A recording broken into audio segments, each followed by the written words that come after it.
సాధారణంగా ఇప్పుడు మన లంగ్స్‌లో ఏదైనా ఇన్ఫెక్షన్ వచ్చినా, ఏదైనా సమస్య వచ్చినా ఊపిరి తీసుకోవడంలో ఇబ్బంది పడుతుంటారు. పడు సో, ఇస్కెమిక్ హార్ట్ డిసీజ్ వచ్చిన వారిలో కూడా సేమ్ అలానే ఉంటే మనం ఎలా గుర్తించాలంటారు? అంటే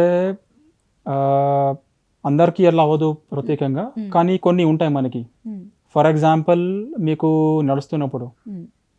మెట్లెక్కుతున్నప్పుడు హ్మ్. అప్పుడు మనకి ఆయాసం వస్తుంది. అవును. సపోజ్ మీకు ఆయాసం ఈ మధ్యకాలంలో మొదలుపెట్టింది. హ్మ్. హ్మ్. మీకు గుండె జబ్బు జీవితం అంతా ఉండదు. హ్మ్. 10 సంవత్సరాల నుంచి మనకి జబ్బులు ఉండదు. ఓకే. ఇప్పుడు సపోజ్ మనకి 6 నెలలు బట్టి ఆయాసం మొదలుపెట్టింది. హ్మ్. అది ఆయాసం పెరుగుతూ వచ్చింది. హ్మ్. అటువంటిప్పుడు మీరు గుండె జబ్బు అనుకోవచ్చు. హ్మ్. మీరు ఫర్ ఎగ్జాంపుల్ ఒక సంవత్సరం క్రితం మీరు 5 కిలోమీటర్ వాకింగ్ చేసుకునేవాళ్ళు. హ్మ్. ఇప్పుడు 2 మంత్స్ బట్టి మీ కెపాసిటీ కొంచెం తగ్గింది. హ్మ్. మీరు 5 కిలోమీటర్ పోయి ఇప్పుడు 1 కిలోమీటర్ వరకు నడుస్తున్నారు. హ్మ్. సో అది ఆయాసం వచ్చేది అంటే గుండె జబ్బు, ఇస్కెమిక్ హార్ట్ డిసీజ్ అనుకుంటాం. Okay. And one advance form of heart disease ఏంటంటే హార్ట్ ఫెయిలియర్ అని చెప్తాం. హ్మ్.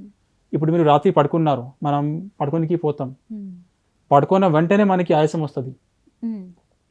That is again because of ischaemic heart disease. Okay. So what is heart failure. హ్మ్. సో పడుకోగానే వచ్చింది అంటే అగైన్ గుండె జబ్బు ప్రాబ్లం. హ్మ్. కొంతమందికి గుండెకి అంటే నిద్రపోయిన తర్వాత, హ్మ్. మీరు ఇప్పుడు నిద్రపోయారు, ఓకే.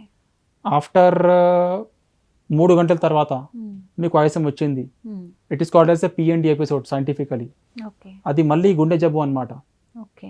సో సాధారణంగా లంగ్స్ జబ్బు ఉన్న వాళ్ళకి ఇలాంటి ఆయాసం రాదు. ఓకే. మీకు నడుస్తున్నప్పుడు రావడం, హ్మ్. మీకు మెట్లు ఎక్కినప్పుడు ఆయాసం రావడం, ఓకే.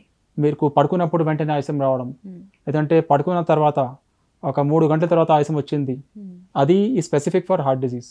ఓకే. సో ఇలాంటి సిమ్టమ్స్ మనకి ఎప్పుడైతే వస్తాయో హ్మ్. అది మనకి గుండె జబ్బు లెక్క కౌంట్ అవుతుంది మనకి.